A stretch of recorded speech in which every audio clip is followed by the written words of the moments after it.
Welcome everybody to Spheres of Evil. Now let me explain. This is a game by a studio called Back to the Abyss. They have been hanging around in Discord, and I've been friends with them on Twitter for a while. They've been kind of sharing progress of their game and stuff, and they have an Indiegogo campaign coming up soon, which I thought I'd help them out with. So I thought I'd do a little bit of gameplay. It's a very cool little indie game. Okay, it's like a maze runner. I really like the use of kind of simple geometric shapes and stuff to portray like the story and things, and it's got like a weird kind of satanic air to it. It's the best way I can describe it, you know. So I'm going to jump straight in, and you'll start to get the gist of what I'm talking about. So we are this ball, okay. I don't know if we've got a name, but we do have a mission. We need to find 9 chaos symbols and 3 Leviathan objects, okay. Now it's not going to mean a lot to you at the moment.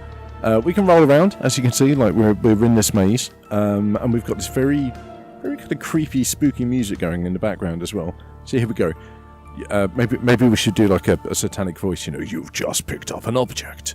Getting items like this and others will give you a different score, increased... Oh, damn. Okay. There are different colours for all these things, having each one having a particular meaning, which we learn. Basically, it's saying you pick stuff up, okay, and it does stuff. Like, it will affect your score, it'll, it will do various things. Like, you can get magic and stuff as well, like items you can attack with. We've got like an upside down, here we go, the inverted pentagram. It represents the rebellion of man. Here we go, hang on.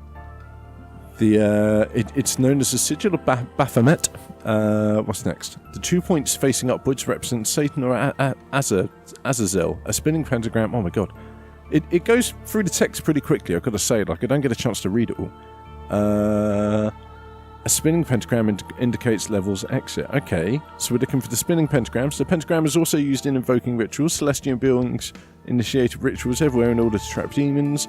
You shall set them all free from the conjuring. Great powers will be revealed to you. So we're basically freeing demons from rituals that have been invoked to trap them, which is kind of nice. Now, you notice the game is missing sound effects at the moment. We do have the music, but we don't have, like pickup sounds and stuff. It's early access at the end of the day. You know, it's very, very early. They're still working on it. Oh, we can roll faster if you hold shift as well, which is kind of nice, just to get a little speed boost. Here we go. You've just received the power of ice. Press Control or B to shoot, and O or Y to switch between powers, I believe. So we've got like this little projectile attack now we can use, which is pretty cool. I like it. There's a locked door here, so we're going to have to keep an eye out for that one. There's some more stuff to pick up like this. Here we go. So look, if we get to this point, right, we can use switches to open these doors. So it's quite an old school kind of game, you know. It's got old school game mechanics, switches and things, like lots of collectibles to pick up. I don't know how we get those. They're kind of locked away behind a wall. The spinning pentagram is the exit that we're looking for, though. So we're going to head straight into that, I think. And we're going to head to World 1-2. Like I said, it's got like this creepy satanic air to it. Like I'm sure they're going to flesh out a bit more of the story and stuff. But you do end up like finding spheres that you can interact with, you can talk to, like even end up having to fight. You know, there are like I think they're planning to do like some boss spheres and that kind of shit. I don't know. You'll have to best way to find out is go and join their Discord room, okay? Because they'll give you all the information that they need. It's one guy as a coder, and then he's got some people who help him out with the artwork and like the music and stuff as well. So like, you know, as is always the case with these games, like there's always a little bit of input from other. Oh, look, it's another sphere. Let's kick his ass, shall we? There's always a little bit of input from other people, because you know that's just how game development goes at the end of the day. You do this. So this is Damahaya, I think it says. We are running out of ice magic. Okay, look, I'm gonna go. I know that we can like upgrade our powers and stuff. So I just made it through. So maybe we need to find like an upgrade, so that we can do more damage to this guy. Maybe there's like I mean he's blue. Maybe there's like a fire attack or something we can do, or maybe we can just level up our ice spell. That'd be nice, wouldn't it? If we can make it a little bit stronger. So we need to find these pages as well. I do remember it gave us the objective of finding these pages. I don't know how many there were. I think there was 2. I think, looking at the numbers in the top left, I think we may have found them all, honestly. Because if you notice, there's like a 0 next to it. It's got a good heads-up display, you know, good indication of what it is you need to pick up. Oh no, there was another one. Okay, I take that comment back. It's terrible. No, it's not. It's not terrible. Well, it's a work in progress at the end of the day. I'm assuming that like the little pages on the heads-up display must mean something else. Maybe there's I don't know. Maybe there's like some things that we can cast, some magical stuff. So there's a green switch up here, and a green door just there. We've got blue balls down here. Good old blue balls. Oh, that was close, wasn't it? Nearly got eaten. I just kind of... here's the blue switch. Okay. Yeah, look. So now I think we've leveled up our ice ball. You'll notice that our ice ball has got a +2 next to it now. So I think... We'll press that blue switch. I think we can do more damage against this douche. Whoa! Oh, no. Danabaya, whatever. I do know one thing, right, just from poking at this game. When you die, you don't lose your progress. Look, everything we picked up is already picked up, but we do have to make our way back through the maze to find our way to where we need to go. So somewhere, we open the blue door, right, but I kind of want to go and kill this blue ball douche. Look, that blue door is still shut, so maybe we have to go and press the switch again. Let's go and have a little look. The switch was down here, wasn't it? Whoa. Okay, go.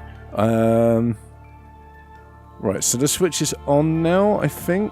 I'm just going to fire at blue balls, dodge out of the way. Oh, so it's a different blue ball this time. I think her name's Rachel, it looks like.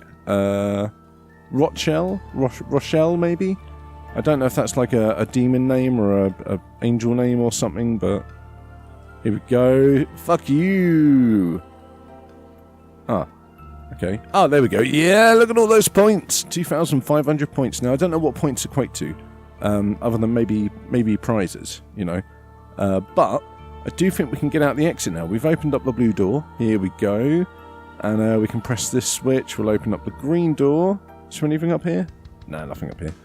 And then we can move on to World 1-3, which is nice. You know, it's a pretty cool little game. It's got a nice little slick touch to some of the animations and stuff. What I would... Oh, shit. That is an angry blue ball. So this is an abandoned place, apparently.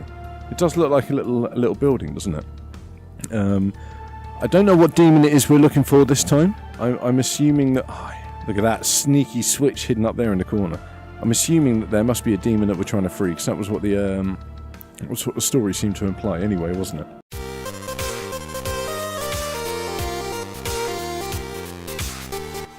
Alright, sorry about that. Yeah, I, you know, in classic fashion, had to do a bunch of dad stuff. Because that is my... Oh, fucking hell. That is my life nowadays, you know. It's a lot of changing nappies and, you know, cleaning up poo. In fact, we had an incident... I don't remember what I was saying before I went away. I should just point out, it's been like 40 minutes since I had to leave the recording to kind of go and do dad stuff. Yeah. The other day, I you know, got woken up in the morning by my son, who was kind of going, sticky splat. And I was like, sticky splat, what the hell? And of course, sticky splat is something from PJ Masks. Now, I don't know if you know what PJ Masks is. It's like a kids show that he quite enjoys, honestly. It's not too bad. It's not exactly educational, but it's kind of fun. Teaches good morals, I guess, is probably the best you can say for it. But anyway, yeah, one of the bad guys in that uses sticky splat as his chosen weapon, basically. And I was like, why is he talking about sticky splat at this time in the morning? And, you know, I thought, okay, I'm going to have to go and find out what the problem is. So I went into his room, opened up the door, and what he'd actually done is pulled off his nappy and then taken a dump on the floor just behind the door. Which, of course... When I opened the door, just got smeared absolutely everywhere. So yeah, that was his sticky splat. That was his version of a sticky splat. Just to punish... Oh, fuck. Just to punish me a little bit, you know. Just to make me suffer. So yeah, that was my morning the other day. That was 7:10 in the morning, I should just point out. And of course, once you've been in their room, that's it. They're like, oh, okay, it's daytime now, right? You're awake? You've come in here to see me? So yeah, 7:10, cleaned up a bunch of poo, and now let's go downstairs and make some breakfast, probably pancakes or something, knowing me. So yeah, that was not a lot of fun. But anyway, let's get off the subject of sticky splat and poo, shall we? I'll stop knocking my mic about as well. Let's talk about indie games and stuff. Okay, so I really like indie games. Okay, I like the fact that I said at the beginning, I like the fact that this game uses like pretty simple kind of geometric shapes, you know, spheres and cubes and things like that, as like a real good kind of gameplay mechanic, and also just like a storytelling device in a way, because I know that there's like all the kind of satanic imagery and like the the pentagrams and all that kind of stuff. So I mean, you've got circles and things going on there anyway, right? So I just want to get through this gate. Hang on. Go. Okay. Now it tells me to get out of here. Go. Okay, so we're going to follow. Nice. There we go. That's what we needed to do. Now I don't know how we're going to regen our ice magic in this place, but we can at least get out of World 1-3 now, because without our ice magic, we're not going to be able to defeat anybody. And like I haven't seen anything around to kind of recharge it yet. We need to release one demon, and we need to find a bronze key. Okay, good objectives this time. And go. Yeah, I like all these traps and stuff. I'm assuming that we're gonna see more traps as time goes on, and like more bad guys with different behaviours or that kind of stuff. Things to kind of mix it up a little bit. And I'm sure, I'm really curious to see where the kind of storytelling goes. But use the power of fire. Sigil of Amon. He is the seventh spirit. He is the Marquis, great in power and most stern. He telleth all things past to come. He procureth feuds and controversies between friends. He governeth 40 legions of spirits. So you have any F's on the end really throws my brain off when I'm reading that stuff. But I get it. It's like old-timey kind of Satan speak. And go. And go. Okay. Yeah, oh, you son of a bitch. Just gave me a little love tap on the way past, didn't it? That was all it did, was just kind of saw me coming, was like, hey, let me give you a little kiss here. There we go, nice. Okay, so indie games, a lot of fun, alright? I got slightly off subject anyway, because you get some really kind of unique things popping up, stuff that you've never really seen before or thought about before, or, that kind of thing. And without the kind of restraints of a big publisher calling the shots, you can get away with doing a lot more than you can kind of in a big company, because we sliced enough. We do get restricted by like the people who it's not that we get restricted by them, but we do get restricted by like what the people who pay our wages want at the end of the day. Like they've come to us and said, hey, we'd like it if you could make this game for us. If we then turn around and go, if they come to us and say, hey, we want a Call of Duty beta, we want a game that is gonna smash the pants off any Call of Duty game that comes out in the future, and we turn around and go, yeah, that's pretty great. What about if we gave you a Mario Kart game? They're not going to pay our wages at the end of the day. They're literally not going to pay any money to us. They're going to be like, what the hell are you talking about? We're going to take our business elsewhere. So, we are limited in that respect creatively. Sometimes, if you're working for a bad publisher or whatever, thankfully, I don't work for any bad publishers now, which is great. If you're working for a bad publisher, you will find that, like, they also restrict your creativity in terms of, like, even right down to, like, art assets and stuff that you make, which isn't cool. Oh, come on! I was barely touching him. Which isn't cool. Like, that's the bad kind of publisher to work for. You don't want a publisher that stifles your creativity with okay, that's cool, but what about if we did this? Because that's not how creativity works at the end of the day. So, indie games do get that opportunity to do that kind of stuff. I keep thinking to myself, like, I need to kind of get off my arse and actually, release some of the bits and pieces that I put together myself. And even if I just chuck them on like Steam for freaking 30p or like free or something like that, I just figure it's a nice outlet for creativity that I don't need to kind of funnel through, like I say, any official channels, etc. Although I do still have to run that stuff through some official channels, unfortunately. But at the same time, it would kind of give me a purpose for working on that stuff as well, because I do a lot of things in my own time, and like they never tend to see the light of day. I had a couple of little, there's the key. I found the key, guys. Bam! You picked the bronze key. Okay, sweet. What does that mean? What can I do with the bronze key now? Do we use the bronze key to escape? I guess we use it to escape. I'm not sure I spotted the escape. Was the escape a little bit earlier on? I think it might have been, actually. There's a blue ball here. I could try my... Oh, no, we haven't got any. I was going to say I could try my luck at destroying this blue ball, but I haven't got any magic. What's this? The Sigil of Bur. He is the 10th spirit, the great president. He appeared in Sagittarius, and that the shape of the sun is there. It goes too quick. It goes too quick. I don't get a chance to read it.